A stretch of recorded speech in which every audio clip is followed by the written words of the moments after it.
I'm Ayelet Waldman. I'm Paul Waldman. This is Boundary Issues.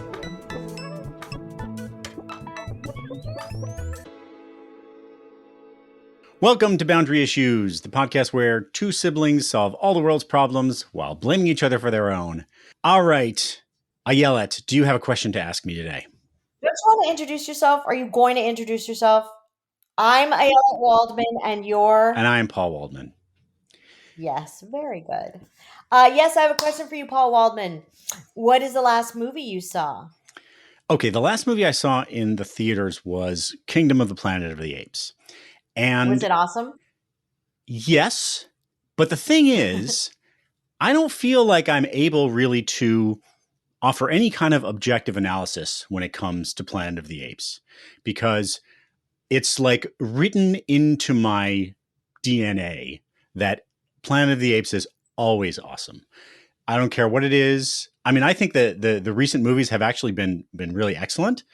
But I can't, I'm just like so like squee whenever there's a Planet of the Apes thing that I can't even evaluate it objectively. I mean, I had a Planet of the Apes trash can when I was a kid. I did not have a Planet of the Apes lunchbox. I had a $6 million man lunchbox, but I had the Planet of the Apes trash can. And I just love everything Planet of the Apes so much. I'm overwhelmed. And, you know, this reminds me of something. I think somebody ought to write an analysis of the lasting cultural impact of the 4:30 movie. Now, anybody who is sort of roughly our age who grew up in the New York area knows that on Channel 7 on 4:30 every day, there was the 4:30 movie, and they did all those like great 70s sci-fi things like Logan's Run and Planet of the Apes and Soylent Green. Why somebody, dude, you are literally looking for your next book. That's it. It totally formed my, you know, my cultural tastes. And I think probably in other cities, they had something similar, you know, at a time when obviously there was no streaming or anything like that. It was even before VCRs. Like that was where I saw all of these great things that to this day I still love. So I love Kingdom of the Planet of the Apes because it is Planet of the Apes. So you want to hear something amazing that's going to blow your mind?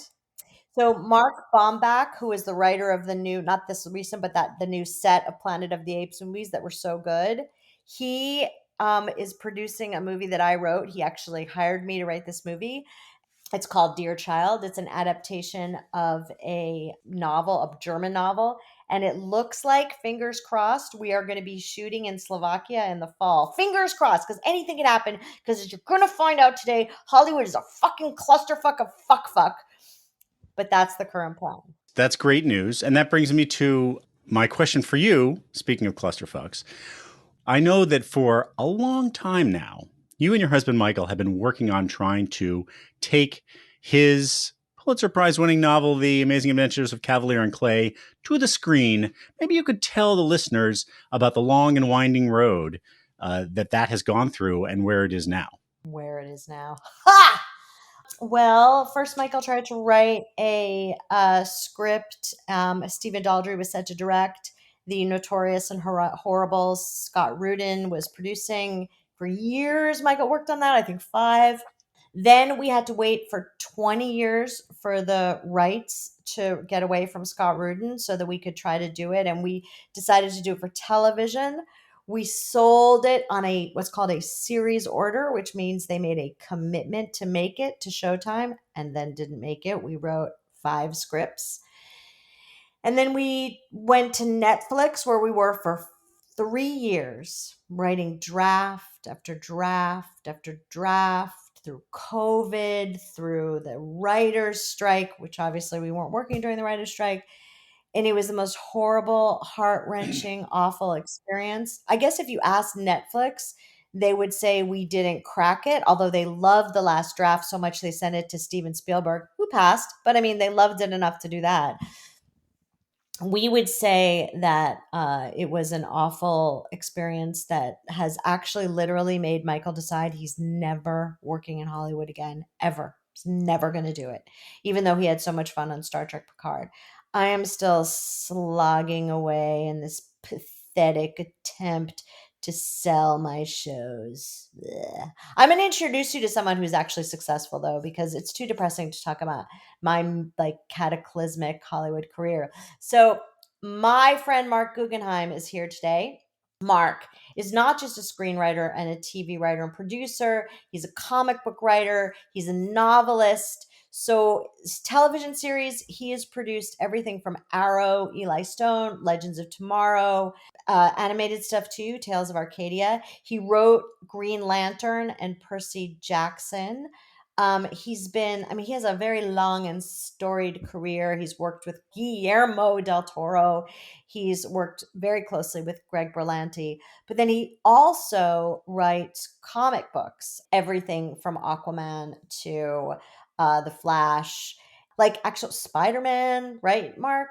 Over COVID, he decided to write a novel shaming me because I didn't do jack shit on the novel I had to. And most importantly, my dear friend Mark and I ran on a slate for the WGA board. He got like twice as many votes as everybody else on this slate, but we lost, and we lost badly. Mark, welcome to Boundary Issues. Hey, thanks for having me, and thanks for that great introduction. That was awesome. And then thanks for answering my question as to whether or not I can swear on the podcast. Oh, fuck yeah. Totally. So, Mark, I want to talk to you about a bunch of things. I want to talk to you about the state of contemporary Hollywood. I want to talk to you about your career and how things were different when you started and how things were different, like, nowadays. I want to talk about your novel. I want you to plug the fuck out of your novel. And I want to talk to you about, like, the future, where this is all going to go, how badly to hell it's going to go. So, where do you want to start, my friend? Why don't we talk about the state of the industry, because that Yes. sort of affects all the answers to all the other questions. Yeah, it's bad. It's bad. It's very bad. And if I didn't know it was bad, there'd be an article every other day from Vanity Fair to Los Angeles Times to Variety, Hollywood Reporter, you name it, reminding me and telling me all the different ways in which it's bad. So yeah, it's bad. It's bad. There's a lot of different reasons why it's bad. When you say it's bad, let's explain to people. Well, that's the thing. To me, the business, and I'll speak specifically about television because, obviously film has its own challenges at the moment. But when people say things are bad, I think first and foremost, they're talking about how bad things are in TV. And features looks good by comparison. There's a couple of different ways in which it's bad. That's the thing. It's not just bad, it's bad in a multitude of ways. And to be very reductive, you could probably break that down to sort of two ways. There's what I would call the number of jobs, and then there's what I would call the quality of jobs. And that's a big distinction. And it's a distinction I think we, in the Writers Guild do not talk enough about. Because, not to digress right off the bat, but I think there's a real sort of question within our guild about what's more important, quantity of jobs or quality of jobs. The bad news is that both are down. The quality of job is very, very bad. The development process is incredibly attenuated. It is being taffied out to the point where, writers are really, working at minimum. Just exactly everything you just said about your experience with Cavalier and Clay, I think is symptomatic of this larger problem in the business. It shouldn't take 5 years to figure out whether or not you're making something. It shouldn't take 2 years to figure it out whether or not you're making something. Once you see a That's script, crazy. you know. So stop fucking Yes, and around. and and the truth is they do. I mean, all these places, they say, "Oh, we'll try it this way and try it that way." And the truth of the matter is, it's a lot like a date. You know if you're going home with the person or not, and you know it by dessert. You probably know it before then. I think all these studios need to stop wasting their time and our time, but mainly our time, and make some decisions. It's not wasting their time because that's literally their job. That's all these executives have to do is development. So if they pass quickly or decide to go forward quickly, then what are they going to do all day? If they're not doing You're notes all absolutely day, right. they're Well, not that rolling by the way, around. this is sort of the other problem, which is there's too many executive jobs. There just are, and there's too many executives. Look, I like a lot of executives, and this is going to sound like damning with faint praise, but I've got some close friends who are executives. Most of them are very good people, and some of them are actually good at their jobs. But there's just too many of them, and there's too much make work going around to service all these jobs. And you got to ask yourself, in a time of belt tightening, when every studio is telling Wall Street, we are trying to cut costs, we are trying to be more efficient, we are trying to be more budget conscious, why are there all these executives? If they're going to slice fat, I'm sorry, but there's a lot of fat there that they're just not looking at. Consequently, they've decided, well, we'll cut the number of shows we order. We'll cut the number of jobs that those shows create. We'll make the writers' room smaller. So yeah, so it's bad. So there's the quality, and I just very naturally segued into the quantity issue, which is there are just fewer and fewer jobs out there. Inevitably the question comes up, well, when's that all going to change? And I've kind of gotten out of the game of predicting that. I used to predict it. I was like everybody else saying, well, oh, it's once the writer's strike is over. Oh, it's once the actor strike is over. Oh, it's once we've dodged a recession. Oh, it's once this company merges with that company, or Warner Brothers finds a buyer, or it's now it's wait till the Oscars are over. Now it's wait till IATSE makes their deal with the AMPTP. It's always like tomorrow, tomorrow, tomorrow. Now, like I've heard people saying, survive till 25, survive till 25. Yeah, I hate that. I hate it for a couple of reasons, not the least of which is there's still a lot of 24 left to go. And if we have to wait till January, there's a lot of people What's who can't supposed to afford, happen in literally can't 2025? afford to wait that long. Yeah, like who knows? Well, and by the way, and that's the other thing, which is it's yet another completely meaningless landmark. It's another meaningless milestone. I think the reality is a lot messier. It's not like the calendar page is going to turn and suddenly, everything's going to be different or better. It's going to be this slow slog towards finding some new normal. And I honestly, I feel like it's mentally unhealthy to keep saying like, we'll wait till this, we'll wait till this, we'll wait till Right. this. And Can I ask, are there fewer shows being made now? Because we had this like explosion, and I guess what that was pre-COVID yeah, with the multiplication of streaming services, and all of a sudden, companies like Amazon and Netflix are just making a million shows. Has that all contracted yeah. now? What's a bigger word than contracted? If you can tell me what that word is, that's the word I would like to use, because it's completely shrunk. It's gone microscopic. And some places like ABC, they wiped clean their entire slate of like 20 television projects that they had in development and said, yeah, we're not making any of these. We're going to start from scratch. What start from scratch looks like is developing a heck of a lot fewer shows than 20. Yeah, again, bringing me back to it's bad. It's very bad. Part of the problem is there's so many writers and everybody's trying. How many members of the guild are there now? It's thousands and tens of thousands, and the truth of the matter is that that number really spiked during peak television. During peak television, a lot of people became members of the Writers Guild who, quite frankly, had no business being members of the Writers Guild. Peak television, it created a lot of jobs, but those jobs were filled by a lot of, quite frankly, just very unqualified people. And how many of those actually make a living writing for TV and films? I assume there are a lot of people who are in the guild who like maybe they sold one thing or they have one credit somewhere, but how many people are actually making a living as a writer in Hollywood? I don't know the actual numbers. I would hasten to guess it's a very, very, very small percentage. I mean, in the hundreds, probably. Yeah. And by the way, that's true. That's true. I think across the guilds. That's true for the DGA. It's true for SAG. It's true. It's true for just about everybody. Again, with this contraction only exacerbated that phenomenon, which has always really been part of the Hollywood landscape. There's always been a small percentage of each union who was actually making a living at the time they were members of the union. That's just the way it goes. It's interesting. I see there's a real analogy to what's happening in my industry of journalism. It's kind of a best of times, worst of times thing, where there is more journalism available to people now than there ever has been in human history. Like the difference between now and even when we were kids, and the only thing you had was like the newspaper and Time and Newsweek and the three nightly network newscasts. Now there's just exponentially more ability to get information about the world. And every year there are fewer and fewer and fewer working journalists, more and more layoffs. I can tell you, I was laid off from the Washington Post, so I know what this is about. But it's a very similar thing that at the consumer end, they have more options than they've ever had before, but it's harder and harder to make a living being the people who produce that. Do you find, Mark, that even knowing that, right? Having all this personal experience with development, with shows that didn't go, and you have shows that did go, I have very few.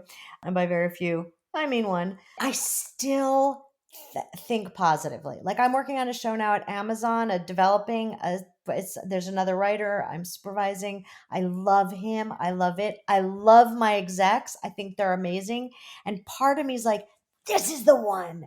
This is gonna go. Like, do you feel that Charlie Brown with the football thing to this day? I do, despite my best effort. Look, this town will kill you with hope, and to a certain extent, hope is necessary in order to do your job. You have to be excited about the project on some level, in order to be able to get out of bed in the morning and do the work of moving the project forward. I will say, with the help of my therapist, what I strive towards is what I sort of call realistic exuberance, where Mhm. I try to enjoy the project and get excited for the project, whatever it is, for what I'm actually doing in the moment of it, as opposed to getting excited for the potential of it.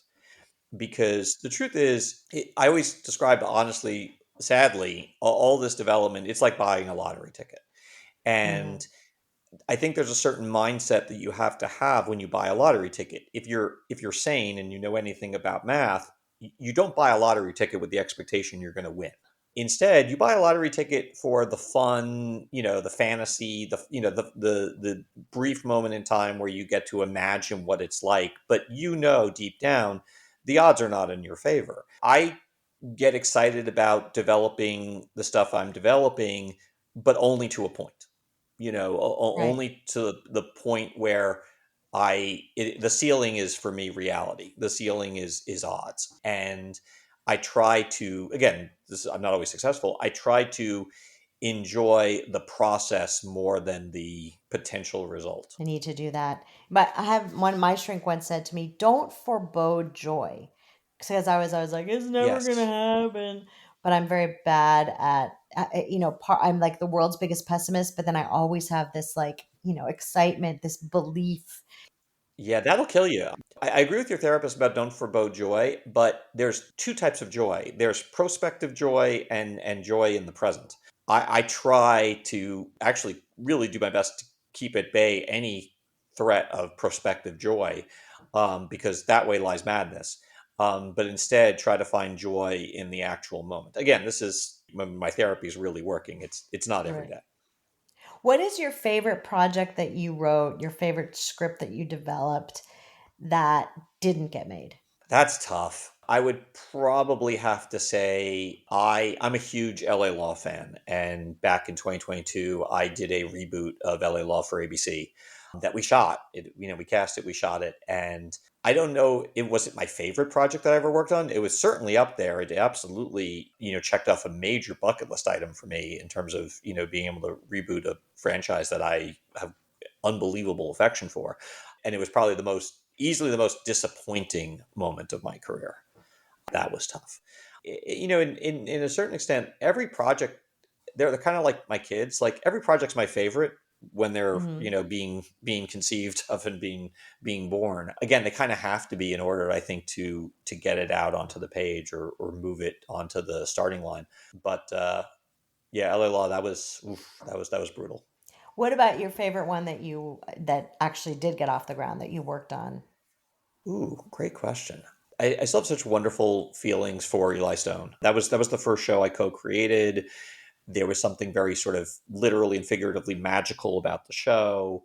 It was something that I felt was a great expression of my voice as a writer. It just Who it that starred that in that? one what Johnny Lee Miller. And what was it like working with him? Oh, it was great. It was great. Johnny's lovely. I mean, he's so talented, and this was before Elementary, before Johnny was like really a name. And the reason I mention that is like we had to do a screen test. We had to like sell him to the network. It wasn't like, oh yes, of course, Johnny Lee Miller to go.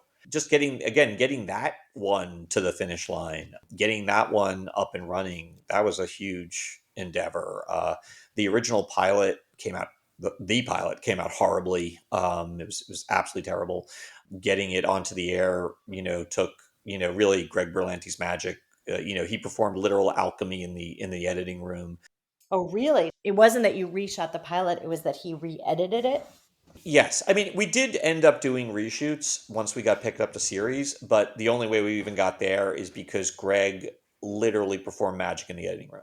To this day, I'm in awe of what he accomplished there because when I say he didn't have much to work with, he did not have much to work with. But there was one scene that he showed me where I saw the director's cut version, and then I saw what Greg did with it, and I literally just started laughing. It was just like it was funny. It was like this is impossible. Like by that point, I'd been working in television a reasonable amount of time, like over 5 years, and I knew what was possible. I thought I knew at least what was possible in the editing room and what wasn't. But what Greg did in there was pure magic.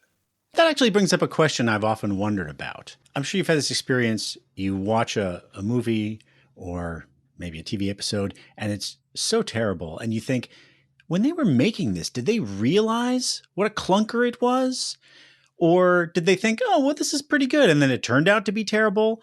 When something turns out really bad, do the folks who are making it understand that going in? Or is it that something goes wrong somewhere along the way where something that maybe, like on the page, would have been good, but it just got mangled in that whole long, involved process that involves so many different people and so many different ways that it can be undermined? I think it really depends upon who's involved and how self-aware they are. I will say, like, I knew that the Eli Stone pilot was going to turn out terribly as we were shooting it. Why? What were you feeling? What were you I seeing? was honestly, I was feeling every shot was a single. The camera hardly moved. It had no scope to it. It had no verve. It had no energy to it. The director didn't come prepared with a shot list. Wow. I had to fight to get a two shot in there every now and again. I just knew that we were in trouble. Green Lantern, same thing. I knew when we got Michael Goldenberg's rewrite in that we were in trouble. And I knew as the dailies were coming in that we were in trouble. And the converse is also true. From the first day of dailies on Arrow, I knew the pilot was going to be great.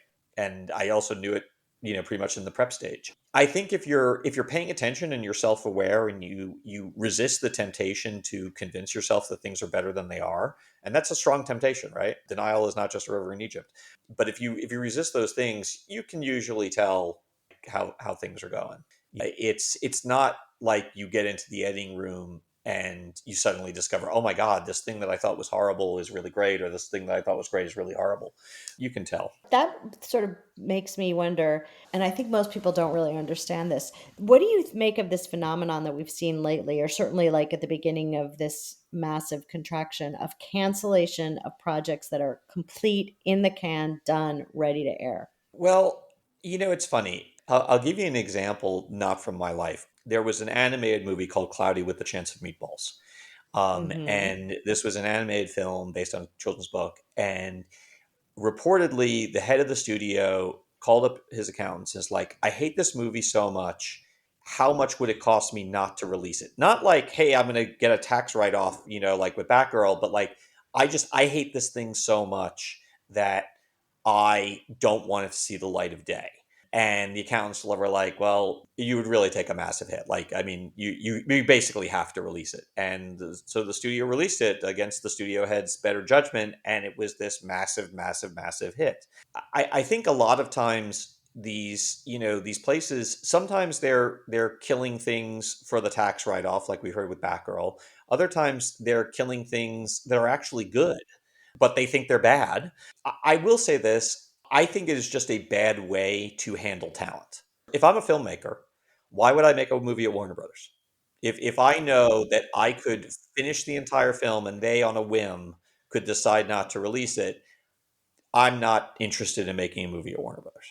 Do you want to explain why they didn't release it? I mean, beyond that they thought it was bad, more importantly, perhaps. Well, it's funny. I had heard actually. I've heard that they didn't think it was bad. They didn't think Oh, Batgirl was really? bad. My understanding is that there were two movies that they were considering shelving to get the tax write off. That it was Batgirl and one other movie, and they decided, they were like, we're going to kill one of them. Which one do we kill? And again, it's purely for the money, because at some point they decided that given the budget of the movie and how much it costs to market it, they would make more money with the tax write-off than they would by releasing it in the theaters. And I understand that from a cold-hearted business calculus. It sort of gets really at the heart of, I think, the problem with the business right now is Hollywood and the business of entertainment. It's not a rational business. It doesn't respond to quarterly earnings reports. We're not making widgets here, and we're not making iPhones. We're making things we were just talked about in the last, couple of minutes, about there can be things that you think are going to be good and they turn out to be bad. There are things that are actually good but people think are bad. It's an incredibly subjective product that we produce, and we've seen basically what's happened is Wall Street and Silicon Valley have come into Hollywood and imposed their rules and their strictures on a business that doesn't really fit them. And as a result, they're making decisions that may seem right from a stockholder perspective, but are very wrong in just about every other way. To me, this is a business that people make plenty of money and do something they love, like all up and down. That's how it used to be, like from, Louis B. Mayer. But if your goal is only to increase share price, this is not the business that's going to do that. And that, I feel like it's clearly why this whole house of cards has fallen down. That's exactly right. It's because when it's stock price uber alles, you're doomed to fail. It's just not going to work, and it's literally not working. It's no secret that David Zaslav is desperately looking for a buyer for Warner Brothers. I think the best thing that could happen is if that buyer takes Warner Brothers private, And does it for the because, love of it and well, for whatever they're it's going to not make. even do it for the love of it. Do it to make money. Like I'm Yeah. saying, but there's different types of making money. And when you are a private company, you are not beholden to every 3 months, I have to get on a phone call and show how much money I made. You can think more long term. You can take bigger risks. You can be more nimble than these Wall Street publicly traded companies can be. It's just, it's a different way of doing business. So I'm totally all for, people who want to make money. And I think, as history has shown us, you can make a lot of money in the entertainment business, but it's the way in which the money is made, and it's the measurements and the benchmarks that are trying to be hit. That's really what's kind of screwing us. I don't think it's because of this, but you also have this amazing career in comic books and in fiction. And I want you to talk a little bit about your novel, mostly because it makes me feel like such cataclysmic shit because I don't know what I was doing in COVID, but not, I guess I was writing fucking draft after draft after draft of Cavalier and Clay. But tell us about your novel. Well, I first of all, I don't want to make you feel like cataclysmic shit. It's okay. So You can make her I do feel that this. way. I'm all for I that. do this with a heavy heart. It's funny for me. COVID came after 2019, which was a year that was unbelievably busy. I was running this massive 5 show crossover of the Arrowverse shows. I was running the second season of Carnival Row and reshoots on the first season. We were still doing the Tales of Arcadia animated shows. I was basically splitting my time between Prague and Vancouver, and I was completely exhausted, spending most of my time doing anything but writing. I was so busy producing and show running and being on set that I really, got away from my craft. So what was for me great about COVID was I was able to reconnect with just the pure act of writing. Because nothing was going on, everything was shut down. And there was a story that I'd been working on for like the previous 8 years. I had played around with it as a graphic novel, I had played around with it as a screenplay. When the whole time, what it really always wanted to be, first and foremost, was a novel. The problem is I never had the time to actually sit down and write it. But then COVID came along. And that turned out to be very convenient for me. And I have to say, like, writing the novel was, it was probably one of the best creative experiences of my life, because it was just so pure. It was just me and the blank page. There I was writing without notes, without studios and producers, hovering over me. And I was able to write this story that, like I said, I've been holding on to for the previous 8 years, and now it's 10 years. The novel comes out in August 1st, and it'll feel like such a wonderful release, because this is a story that has been just trying to get out of me, and it's a very simple story. It's about a quantum physicist whose wife dies in a tragic accident, and he's looking for the one parallel universe where she's still alive. So in many ways, Such a good the concept. thank So you. high concept, so wonderful.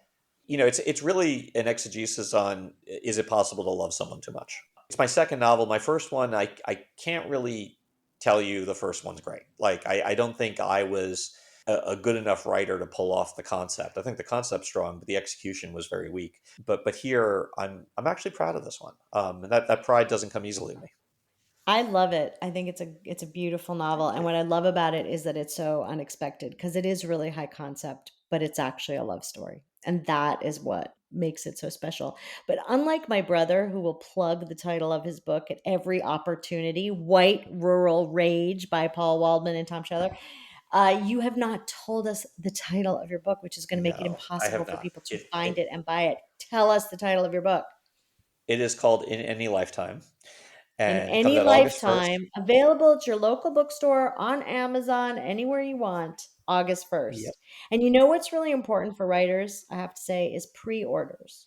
So everybody should Yes. go and pre-order this book because that makes a massive difference to publishers and how they sort of assess, first of all, how many books they print, how they assess the potential of a book. So pre-orders are really important. Can I ask you a question? Of course you can. I'll let you get one word in edgewise, Paul. Go on. I have a question for both of you. You mentioned feeling now, Mark, like your first novel was not so great. Do you both feel when you look back at stuff that you did a year ago, 10 years ago, whenever it was, how do you feel about looking back at that? Because I feel like I'm unusual. Whenever I have reason to look at a column I wrote 10 years ago, I'm always like, oh, yeah, that was good.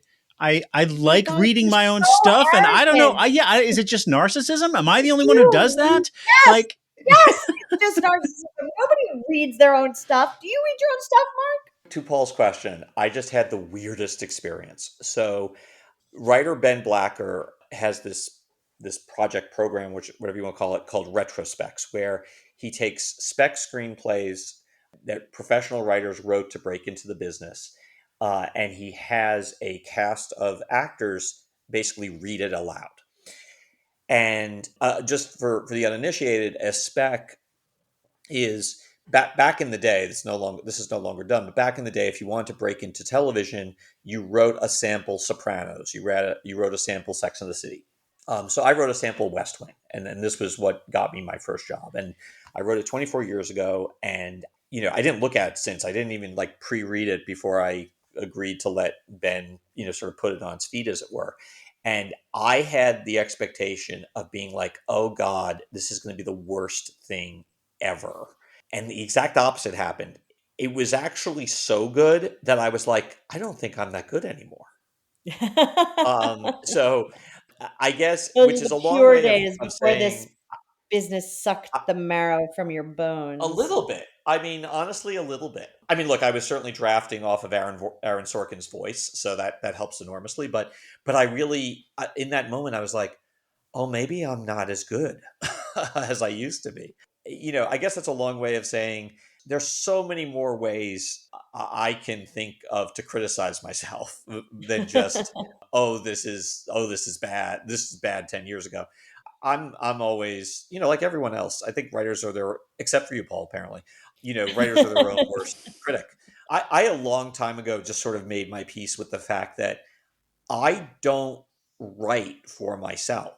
I write for other people, and what my opinion of my own work is irrelevant. It's funny. It's like whenever I have a screenplay due, the producer inevitably calls up and is like, "How do you feel about it?" And I'm like, there's two problems with that question. The first is that I'm the person whose opinion in the process matters the least, because it's everyone else who has to like it. And secondly, I know I'm ready to turn in a screenplay when I've reached the point where I hate it. That's how I know it's Mhm. done. Right. See, that's At incredibly least for healthy me. though. I don't feel that way at all. Like I hate being edited. Every change I'm like, how dare you mess with the words that I put down? They're the best ones because that's the way I wrote it. You are so arrogant. It just That's I wish I had a little bit of that. I will say this. I respond that way to certain notes. I'm very again. I try very hard to always sort of go back to first principles. And notes are what notes are supposed to be, and they've become not this. But what notes are supposed to be are suggestions for how to make the thing, whatever the thing is, better. And who doesn't want to make it better? So I'll take a good note from anyone. Where things become very difficult is when the notes are bad. And that is when I get my dander up. And it's not like, well, this is so brilliant. How dare you note it? It's more like, oh, you want me to make something worse. Like that to me is the most painful ask. And the worst thing is you don't even realize that it's going to make it worse. You don't even realize that you're asking me to do damage. I've had so many experiences where the notes have been really good. Like this Amazon, the notes are great. They're like really smart. And my problem is the opposite. I will take a bad note. I'll take a bad note. I'll take a bad edit. Maybe it's just a sign of my own desperation and security. I hate, like, when I look back, I got my start writing murder mysteries. I hate them. I think they're so bad. They make me cringe. I hate that I wrote them. I hate them. I can't bear them. At my first literary novel, I see, I've never reread a book that I've written. I've gone on tour, and I guess I had the experience with Love and Treasure, my last novel, where I was reading it and I was like, oh yeah, not bad. But that's kind of as good as I get. Like, not bad is about where I feel like is my sweet spot. But like I'm having this experience right now where I'm working with New York Magazine with an amazing editor there on this piece that's just been breaking my brain. And his first round of edits really made it better. And I'm really hoping that his next round of edits will crack it. I feel like I'm much closer, but I still don't think I've cracked it. And I don't know. I really don't mind being edited. Like my murder mysteries, they literally did nothing. They didn't even correct my typos. And I have like, Oh no. I'm like basically dyslexic and I cannot spell. And they would publish uncopy edited manuscripts. And this was a Penguin, Oh, and that's terrible. I, ugh, I relish a good editor. I really do. I've got to take the opportunity to give a shout out to my editor on In Any Lifetime Great. because it was a great experience and the notes were so smart and so good and really, I mean, truly elevated the material. So this is the mature approach to being edited, Paul Oh, Waldman. I don't Yours. disagree with that at all. It's I that's the impulse I have to fight. And I've had I would say probably 80% bad editors and 20% good editors over my career. And sometimes they do make it better. But like my initial response is always that how dare you mess with this? So I realize that that's not mature. It's not what's going to produce the best work. I write too long. I have a Substack now and nobody's editing it. And I'm sure everything is like 300 words longer than it ought to be. So I get it. I know it's that I'm the problem. I wonder if it's a gender thing too, because my response is, "Oh God, I suck." I don't know. Maybe it's gender. Maybe it's that you were mom's favorite and she loved you more, and the sun shone out of your ass, so you still think that way. That's probably what it is. Mark, will you tell us what you're working on now to close us out? Sure. I'm working on two things. I'm working on a pilot for Netflix that would be in success, a pilot for a limited series. And I'm also just coincidentally rewriting a movie for Netflix. That's great. So it's yeah, I'm So very you're working, which is awesome in I'm this so time. grateful. I that's the thing. I am so grateful for the chance to actually work at a time when everyone I know really is not. There's some exceptions like you, Eyelet, and a No, I very have one tiny little handful. schmeary thing that But that's, the one little thing is, I mean, I'll be honest with you, I'm used to carrying a much heavier workload than one pilot and one movie. And I'm still grateful for the opportunity because the new normal is workloads are a lot lighter. It's So just many how it people is I right know now. are just not working. Yeah. Yeah. Thank you, Marc Thank Guggenheim, for a you. really interesting conversation. And thank you for doing this. You're my hero. Paul, No, you thank you. better You're my fucking leave hero. in that thing that I said about you being mom's favorite. Don't you dare cut that. I was waiting until the right moment to present that to our listeners. I'm glad that you're I aware think and it's very okay with the fact that I kind of am mom's favorite. Okay. It's only defined my entire life, but sure, sure. I'm just you know what's funny? okay with it. I have two brothers, and obviously the youngest is the favorite. And I will say it is interesting how being the favorite impacts your psyche, affects your psyche. And I guess not being the favorite also impacts your psyche in a Yeah. different way. But I see it all the time. Thank you, sweetheart. This was so nice of Thank you. you. Good to All see right. you. Thanks, Mark. Boundary Issues is produced and edited by Paul Waldman. Our music is by Zeke Shaban. If you'd like to get in touch, you can email us at waldmanpodcast@gmail.com. And this is a listener-supported podcast. So if you'd like to support us, you can go to patreon.com/boundaryissues. See you next time.